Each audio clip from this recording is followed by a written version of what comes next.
내 영혼아 여호와를 송축하라. 내 속에 있는 것들아 다 그의 거룩한 이름을 송축하라.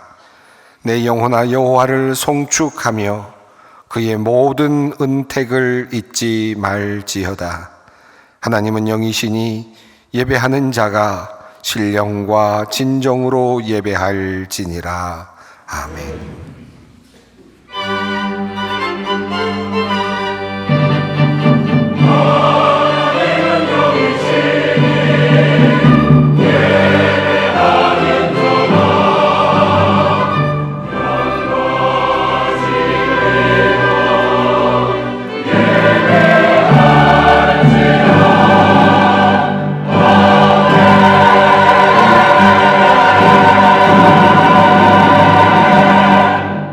온 세상을 창조하시고 오늘도 무한하신 사랑으로 천지 만물을 운행하시는 성부 하나님, 성육하시어 죄와 사망에서 우리를 건지시고 부활의 소망을 주신 그리스도이신 성자 예수님, 그리고 오늘도 우리와 함께 하시며 우리의 구원을 이루어 가시는 성령님, 그 놀라우신 능력과 베푸시는 종을 인하여 주께 찬양과 영광을 올려드립니다. 성부, 성자, 성령께 세세 무궁토록 영광이 있을지어다. 아멘. 다 함께 일어나셔서 12장 찬송을 부르시겠습니다.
시간의 주인이 되시는 영원하신 하나님, 주님 앞에 우리가 나왔습니다. 시작이 있으면 끝이 있음을 다시 절감하는 오늘, 우리의 지나온 시간을 돌아봅니다. 불안하고 걱정되는 일도 많았지만 여기까지 이르게 하신 주님께 감사와 찬송을 올려드립니다. 잃은 것도 있었습니다. 하지만 곰곰 생각하면 얻은 것도 있었음을 깨닫습니다. 힘겹다고 생각되었을 때 주님께서는 우리의 곁에 계셨음을 또한 깨닫습니다. 아오나 주님, 돌아보니 부끄럽습니다. 주님께서 나를 돌아보지 않으시는 것 같아서 절망할 때가 있었습니다. 본래 아무것도 가져온 것이 없었음을 깨닫지 못하고 나의 주신 것 가져가실 때에는 원망과 불평 그리고 분노를 쏟아놓곤 했습니다. 그것이 불신앙임을 알면서도 우리의 마음을 다스리지 못했습니다. 주신 것 감사하지 못했고 받은 것 주님께서 기뻐하신 일에 사용하지 못했습니다. 나의 재물, 나의 건강, 시간, 나의 재능을 선한 일에 사용하지 못하였음을 회개합니다. 하나님, 나에게 주신 귀한 아내, 남편, 자녀 그리고 가족들을 좀 더 사랑하지 못하였음을 용서하여 주시옵소서. 특별히 연로하신 부모님을 잘 돌보지 못한 것을 용서하여 주시옵소서. 어려운 이웃을 돌보지 못했습니다. 나에게 맡겨주신 귀한 일, 나에게 주신 귀한 달란트를 소홀히 다루었습니다. 주님, 이제 간구하오니 우리를 구원하시기 위해 낮은 곳으로 오신 주님께서, 우리를 위해 보혈을 흘리신 주님께서 우리를 긍휼히 여기시고 우리의 모든 죄를 사하여 주시옵소서.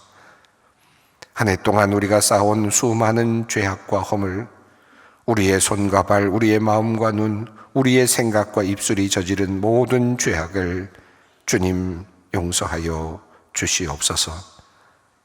지금은 하나님과 나만이 하는 죄를 생각하며 묵묵히 참회의 기도를 드립니다. 여호와는 긍휼이 많으시고 은혜로우시며 노하기를 더디하시고 인자하심이 풍부하시도다. 우리의 죄를 따라 우리를 처벌하지는 아니하시며 우리의 죄악을 따라 우리에게 그대로 갚지는 아니하셨으니 이는 하늘이 땅에서 높음같이 그를 경외하는 자에게 그의 인자하심이 크심이로다. 그러므로 그리스도 예수 안에 있는 자에게 결코 정죄함이 없느니라. 아멘.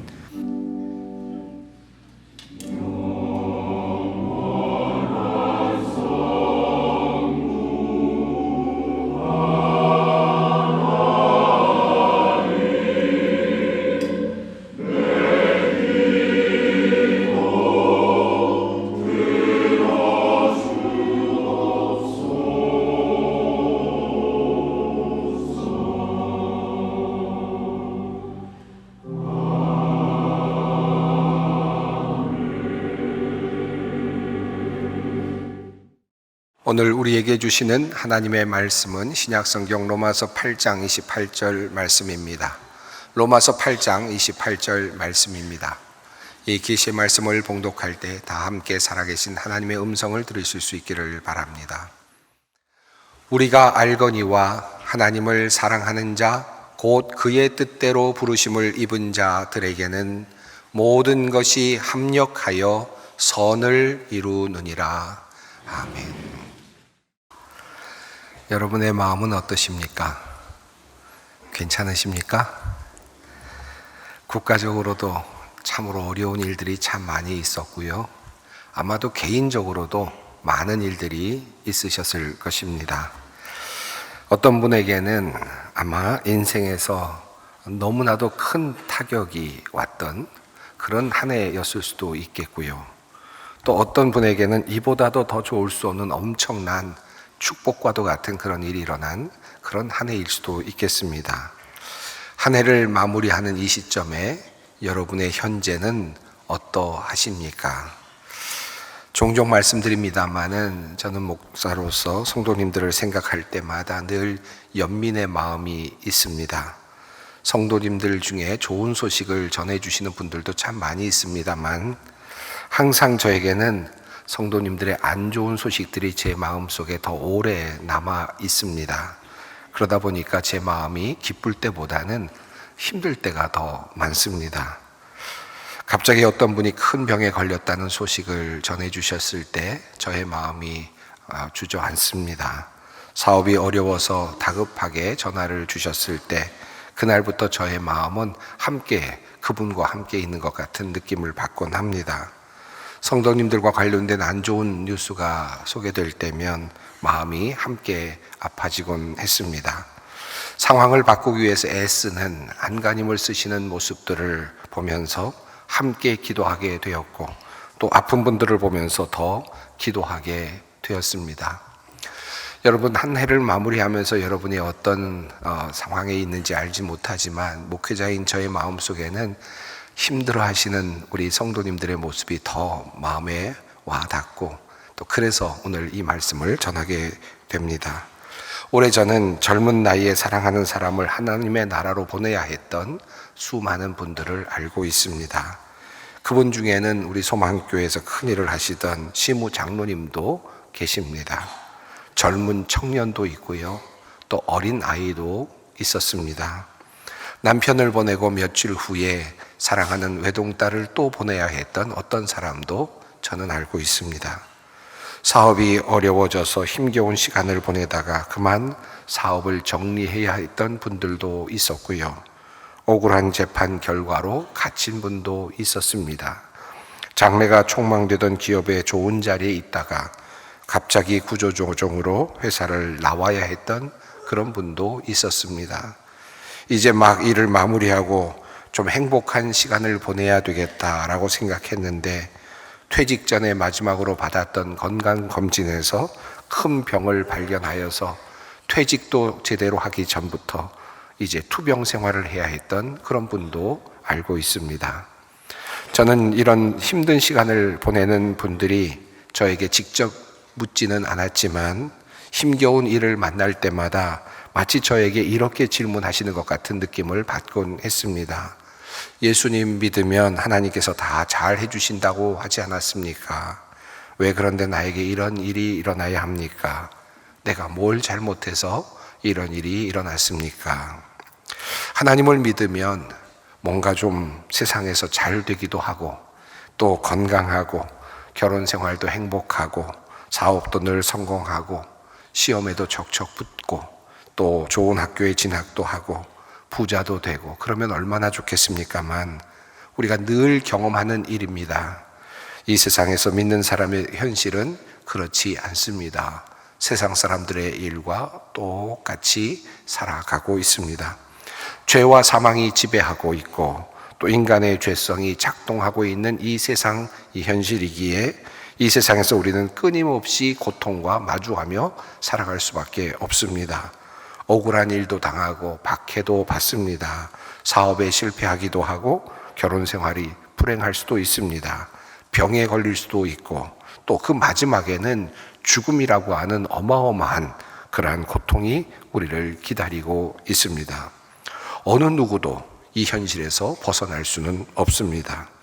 오늘 이 자리에도 이와 같은 고통스러운 현실을 힘겹게 살아가면서 이 자리에 계신 분들도 아마 있으실 것입니다. 오늘 본문 말씀인 로마서 8장 28절은 그러한 사람들에게 주시는 하나님의 위로의 말씀이며, 또 어떻게 해서 고난이 일어나는지를 우리에게 알려주는 하나님의 위대한 약속의 말씀이기도 합니다. 우리가 알거니와 하나님을 사랑하는 자, 곧 그의 뜻대로 부르심을 입은 자들에게는 모든 것이 합력하여 선을 이루느니라. 바울은 말합니다. 우리는 믿지 않는 사람들과 다르다. 우리의 운명은 하나님을 사랑하지 않는 사람들과 분명하게 다르다. 하나님의 부르심을 받은 우리, 주님의 선택을 받은 우리는 다른 운명을 살아가고 있다라는 의미의 말씀을 전하고 있습니다. 이 말씀은 그저 이 세상에서 우리가 흔히 보고 또 경험하는 그저 좋다가도 나빠지고 나빠지다가도 좋아지는 그러한 막연한 이야기를 하는 것이 아닙니다. 상황이 적당히 좋아질 것이다 라고 하는 그저 막연한 낙관론을 피력하는 것이 아닙니다.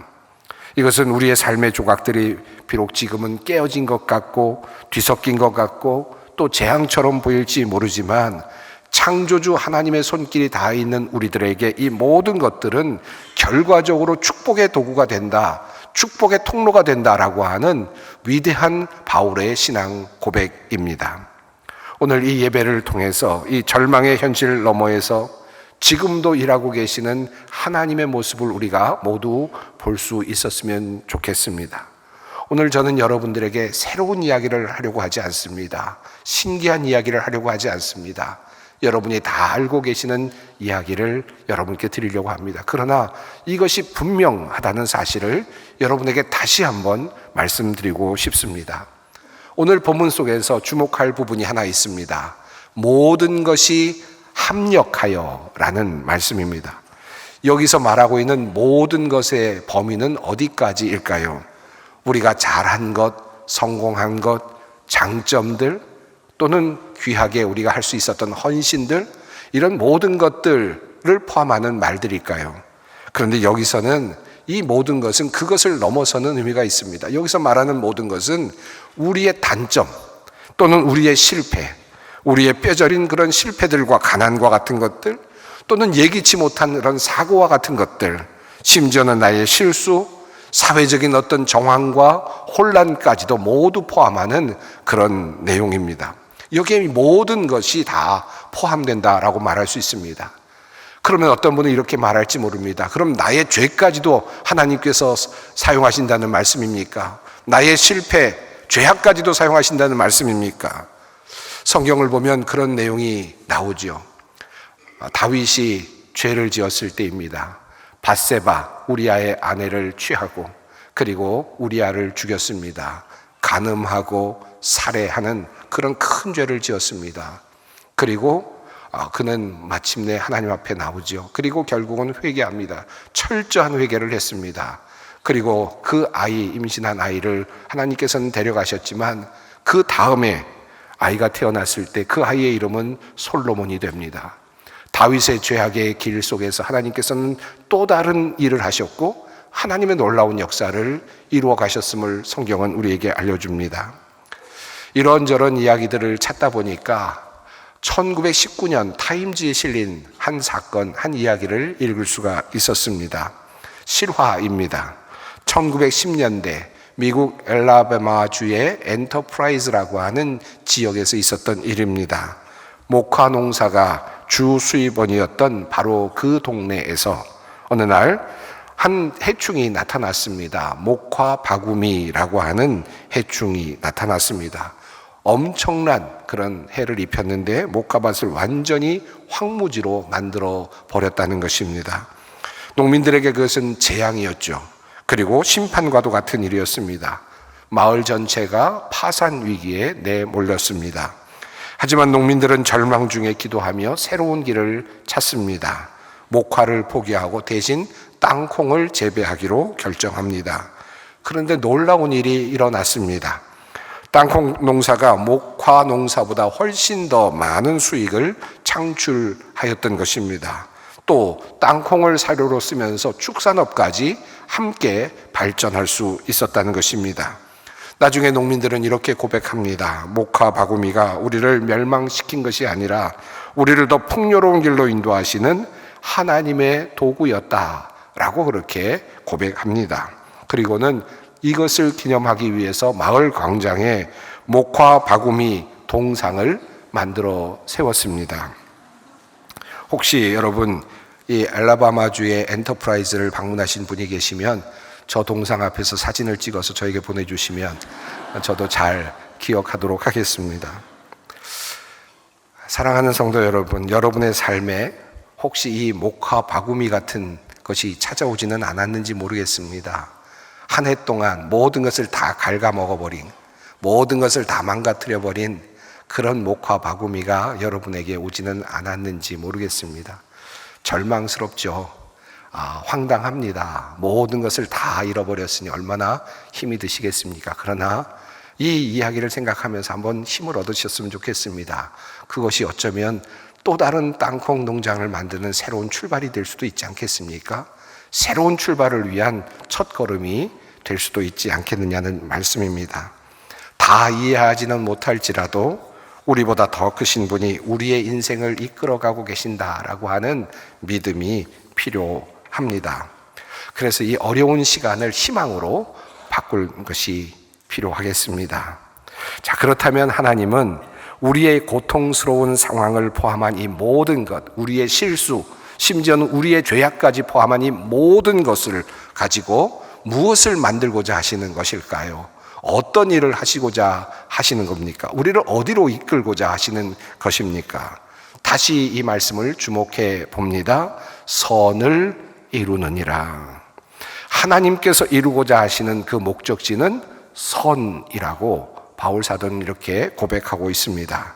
무엇인가가 서로 엉켜있고 연관되고 영향을 주고받으면서 궁극적으로 하나님께서 우리의 삶을 이끌어 가시는 그 목적지는, 목표 지점은 바로 하나님의 선이라고 성경은 말씀하고 있습니다.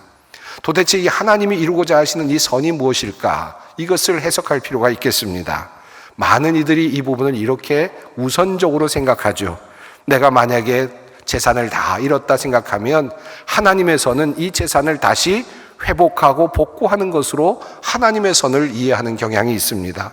내가 만약에 병이 들었다고 하면 하나님께서 나의 병을 완전히 고쳐주셔서 다시 정상적인 삶으로 돌아오는 것을 하나님의 선으로 그렇게 이해하고 바라는 경우들이 있습니다. 물론 그런 일들이 일어납니다. 하나님은 그런 선물을 우리에게 주시기도 합니다. 하나님께서는 때로 그런 은혜를 베풀어 주시기도 합니다.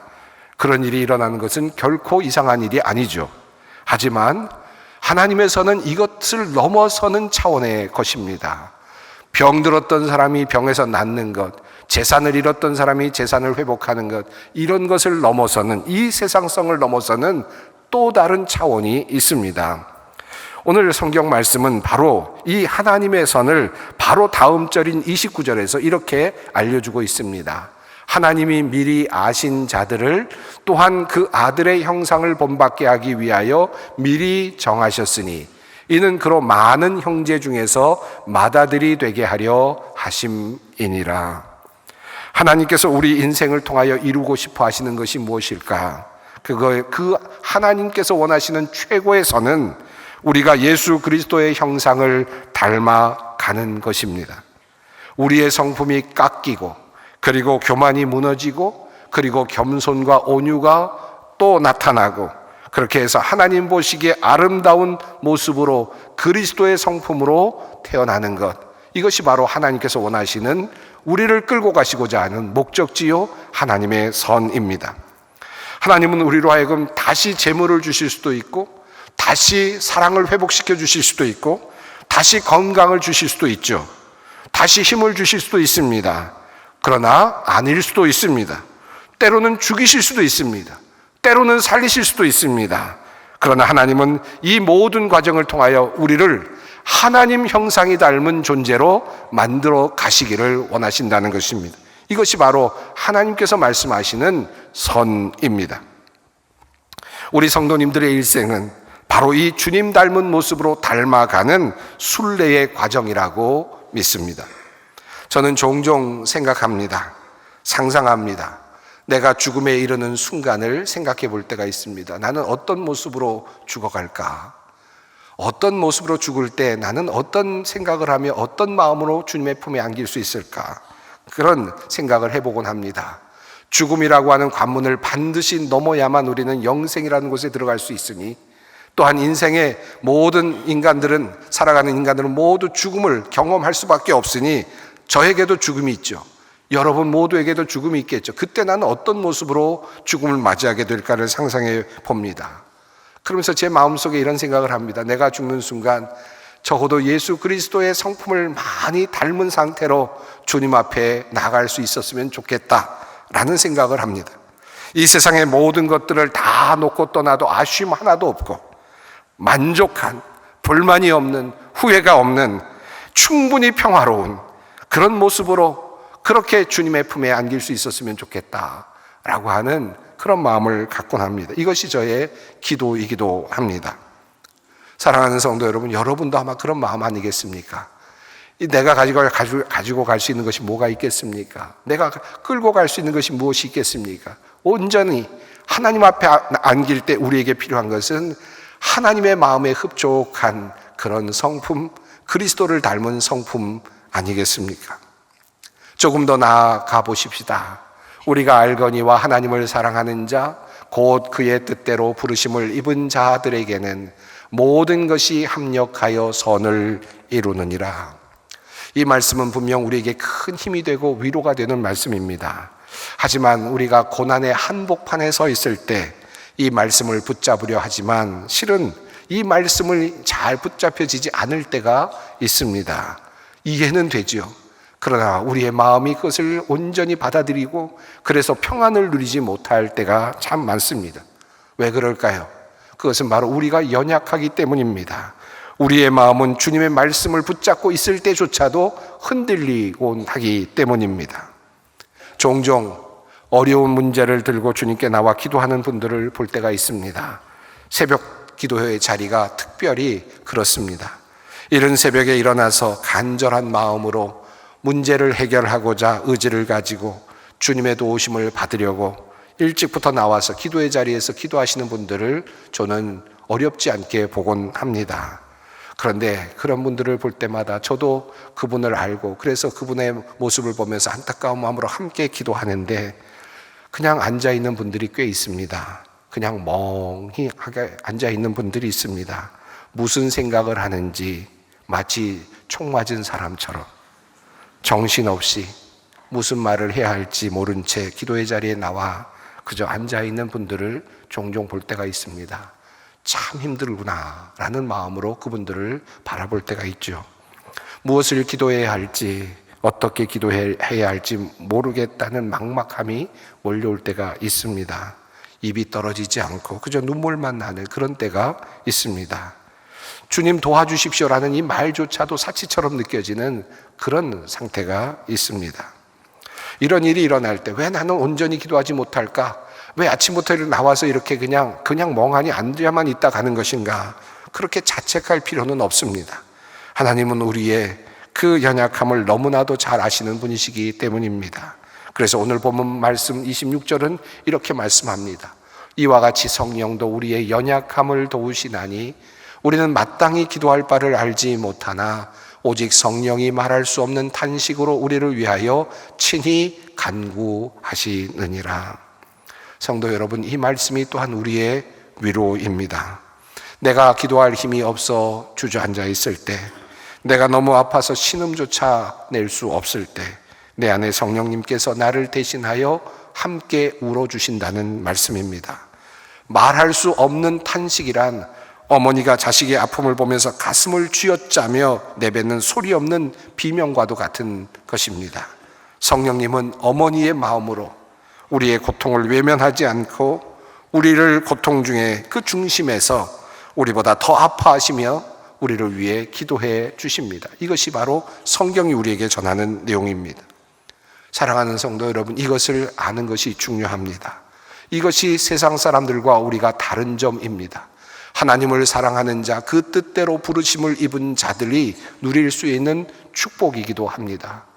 우리 성령께서 우리가 고통스러워 힘들어하는 그 눈물 흘리는 그 자리에 함께 오셔서 기도해 주시고 계신다는 사실을 잊지 마시기 바랍니다.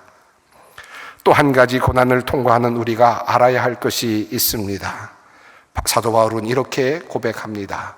누가 우리를 그리스도의 사랑에서 끊으리요? 환난이나 곤고나 박해나 기근이나 적신이나 위험이나 칼이랴. 그리고 그는 이렇게 이어서 말합니다. 그러나 이 모든 일에 우리를 사랑하시는 이로 말미암아 우리가 넉넉히 이기느니라. 바울은 고난을 겪고 어려움을 당하는 우리가 그리스도의 사랑을 받고 있는 존재라는 사실을 우리에게 다시 상기시켜 줍니다. 어려움이 있습니다.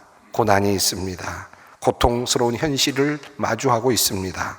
절망의 자리에 있습니다. 그러나 한 가지 분명한 사실이 있습니다. 하나님이 나를 사랑하고 계신다라는 확신입니다. 이것을 붙잡으라는 말씀입니다. 우리를 사랑하시는 분이 있기에 나는 이길 힘이 있다. 그렇게 마음을 다지는 것입니다. 나를 사랑하시는 분이 있기에 그분이 나에게 좋은 것으로 결국은 만들어 주실 것이다. 그분이 전능하신 분이시기에, 전지하신 분이시기에 그분은 실수가 없으실 것이다 라는 믿음을 가지고 그렇게 살아내라는 것입니다. 그러므로 바울은 이렇게 고백합니다. 나는 확신합니다. 죽음도 삶도 천사들도 권세자들도 현재일도 장래일도 능력도 높음도 깊음도 그 밖에 어떤 피조물도 우리를 우리 주 예수 그리스도 안에 있는 하나님의 사랑에서 끊을 수 없습니다. 하나님이 나를 사랑하기에 나는 두려워하지 않는다. 장래를 걱정하지 않는다. 죽음까지도 두려워하지 않는다. 죽이실 수도 있지. 그러나 그래도 나는 하나님의 사랑 가운데 있다. 이것이 우리의 확신입니다. 하나님께서 나를 사랑하시니 가장 좋은 것으로 주실 것이다. 최선의 것으로 나를 이끌어 주실 것이다. 이 믿음이 필요합니다. 이 믿음이 있을 때 우리는 이렇게 고백할 수 있습니다. 생각하건대 현재의 고난은 장차 우리에게 나타날 영광과 비교할 수 없도다. 이것이 바로 바울의 고백이며 또한 우리가 오늘 고백해야 할 고백의 내용입니다. 사랑하는 성도 여러분, 그러므로 묻고 싶습니다. 여러분 2025년 어떠셨습니까? 힘드셨지요? 고통스러운 일들도 많았지요? 여전히 힘들고 어려운 일을 헤쳐가고 계시죠?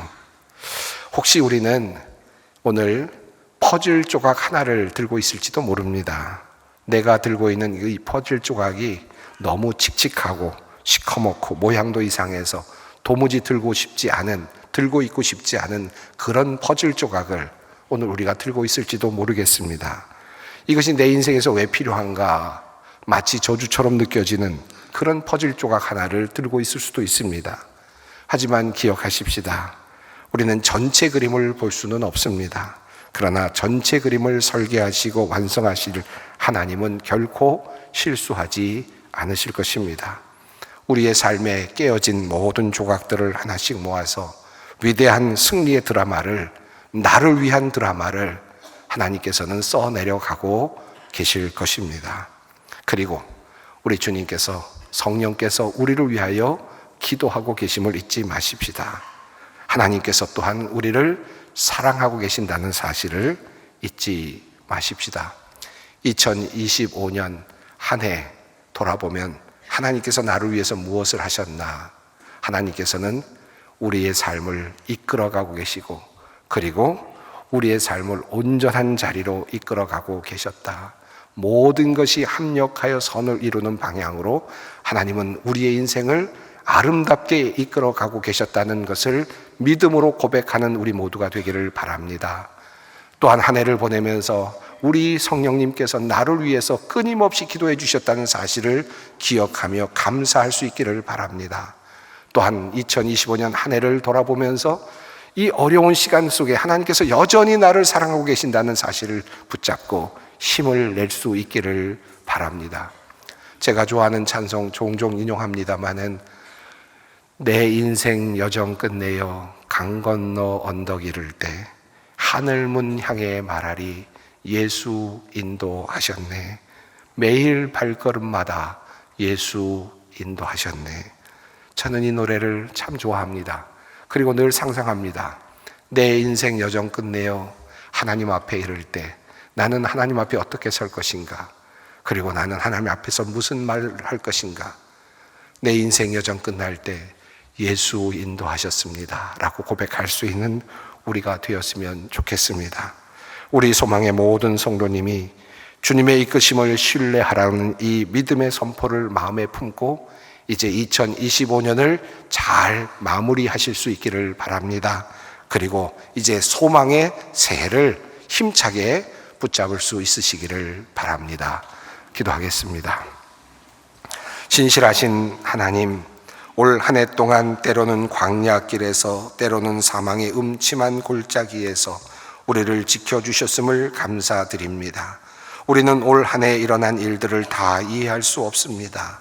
왜 아파야 했는지, 왜 잃어야 했는지, 왜 기다려야 했는지 알지 못해 원망할 때도 있었습니다.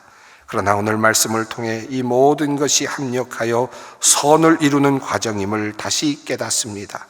우리를 위해 탄식하시며 기도하신 성령님을 의지합니다. 우리 아픈 조각들을 모아 축복의 드라마를 써내려 가시는 하나님을 신뢰합니다.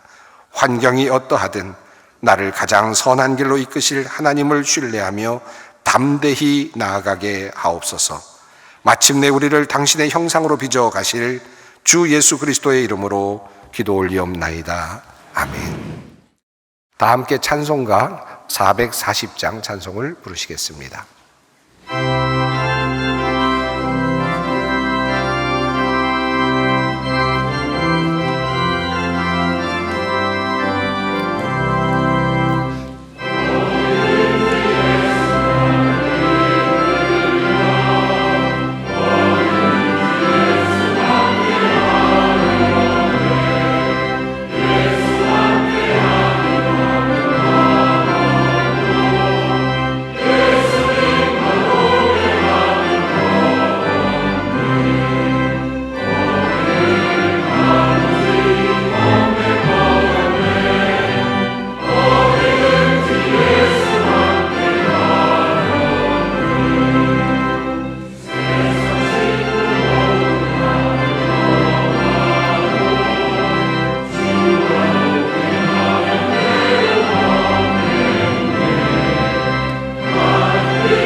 평화의 하나님께서 친히 여러분을 완전히 거룩하게 해주시고 우리 주 예수 그리스도께서 오실 때에 여러분의 영과 혼과 몸을 흠이 없이 완전하게 지켜주시기를 빕니다. 여러분을 부르시는 분은 신실하시니 이 일을 또한 이루실 것입니다. 우리 주 예수 그리스도의 은혜와 하나님의 사랑과 성령의 교통하심이 너희 무리와 함께 있을지어다. 아멘.